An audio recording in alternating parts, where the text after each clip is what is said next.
नमस्कार, मी Gautam Kamble. GK news मराठीमध्ये आपलं सर्वांचं स्वागत.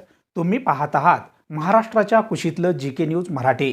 आता बातमी आहे किनवट माहूर विधानसभा निवडणूक महाविकास आघाडीचे अधिकृत उमेदवार प्रदीप नाईक यांना किनवट माहूर तालुक्यातील मनेरवार्लू समाजाचा बिनशर्त कायम पाठिंबा असल्याची माहिती सतीश वाळकीकर यांनी यावेळी दिली आहे. पाहूया सविस्तर. 13 नोव्हेंबर 2024 रोजी सहस्रकुंड येथे मनेरवार्लू समाजाची बैठक नुकतीच संपन्न झाली होती. या बैठकीमध्ये समाजाच्या मूलभूत सोयीसुविधा आणि विविध विषयावर सखोल चर्चाही करण्यात आली. त्या अनुषंगाने समाजाचे पाठबळ आणि समाजाची एकजूट पाहता मनेरवार्लू समाजाने एक महत्त्वाचा निर्णय घेऊन किनवट माहूर विधानसभा महाविकास आघाडीचे अधिकृत उमेदवार प्रदीप नाईक यांना मनेरवार्लू समाजाच्या वतीने जाहीर पाठिंबा देण्याचे ठरले होते. त्या अनुषंगाने मनेरवार्लू समाजाच्या वतीने हा पाठिंबा कायम महाविकास आघाडीचे अधिकृत उमेदवार प्रदीप नाईक यांनाच राहील, असे सतीश वाळकीकर यांनी मीडियाशी बोलताना सांगितले. पाहूया काय म्हणाले ते. 13 रोजी सहस्त्रकुंड येथे मनेरवार्लू आणि महादेव कोळी समाजाचे सर्व गावातील लोक, किनवट माहूर तालुक्यातील म्हणजे प्रत्येक गावातून प्रतिनिधी म्हणून बरेचसे लोक आले होते. एक 700-800 लोकांची मीटिंग झाली सहस्त्रकुंडला. आणि मीटिंग याच्यासाठी झाली की बाबा कुणी 4च लोक नेते असं वाटू नये.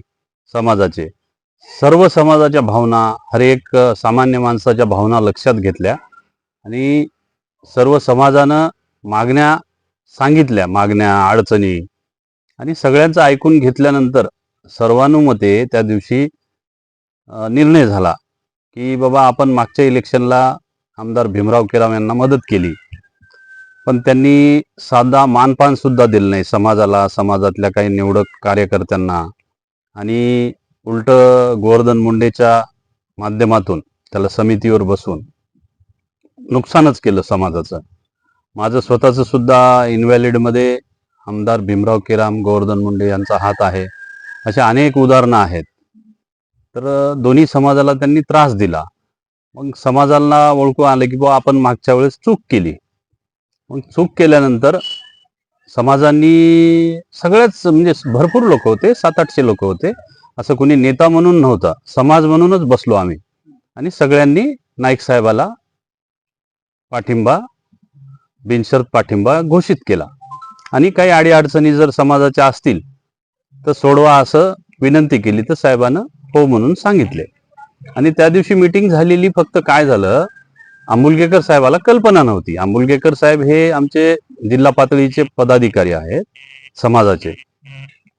तर ते कल्पना नव्हती म्हणून त्यांनी सहज इकडं समाजाची भेट घ्यायसाठी आले. आणि समाजाची भेट घेतल्यानंतर शिवणीला एक बैठक झाली, तिथं त्यांनी ते केरामचंच सांगितलं लोकांना, कारण तिथं थोडं ते नाराज आहेत काही आमचे एक समाज बांधव. मग पुन्हा त्या दिवशी संध्याकाळी माझ्या घरी आम्ही एक 25-30 जण जमा झालो समाजाचे, आणि आंबुलगेकर साहेबाला इथली परिस्थिती समजून सांगली की बाबा किनवट माहूर विधानसभेमध्ये आपण सगळे मिळून मागच्या वेळेस मदत केली भीमराव केराम साहेबांना, पण त्यांनी मदत तर काही केली नाही, मानपान सुद्धा दिला नाही, कुणाला रिस्पेक्ट दिला नाही, आणि उलट गोवर्धन मुंडेच्या माध्यमातून समाजाचं नुकसान केलं. तर मग सगळ्या गोष्टी, भौगोलिक परिस्थिती, इथली सगळी आडी अडचण आंबुलगेकर साहेबाला आम्ही सगळे विनंती करून समजून सांगल्यावर मग साहेबाच्या लक्षात आलं की बाबा हे आता या 2 तालुक्याच्या मनेरवार्लू महादेव कोळी समाजाच्याच लोकांना ठरवू द्या काय करायचं ते. आणि त्यांनी मग आमचे सगळ्या गोष्टी लक्षात घेतल्यानंतर त्यांनी मग नांदेडला गेले आणि तुमच्या स्तरावर, दोन्ही तालुक्यातले समाज बांधवाच्या स्तरावर निर्णय घ्या असे सांगितले. त्यामुळे आमचा किनवट माहूर तालुक्यातील मनेरवार्लू महादेव कोळी समाजाचा जे 13 तारखेला मीटिंग झाली आणि जाहीर पाठिंबा प्रदीप नाईक साहेबाला दिला आम्ही, तेच कायम आहे. समाज बांधवांनी कोणत्याही संभ्रमामध्ये पडू नये आणि कोणत्याही भूलथापांना बळी पडू नये, हीच माझी विनंती आहे. तुम्ही पाहत आहात महाराष्ट्राच्या कुशीतलं जीके न्यूज मराठी. सात जनतेची, भूमी महाराष्ट्राची.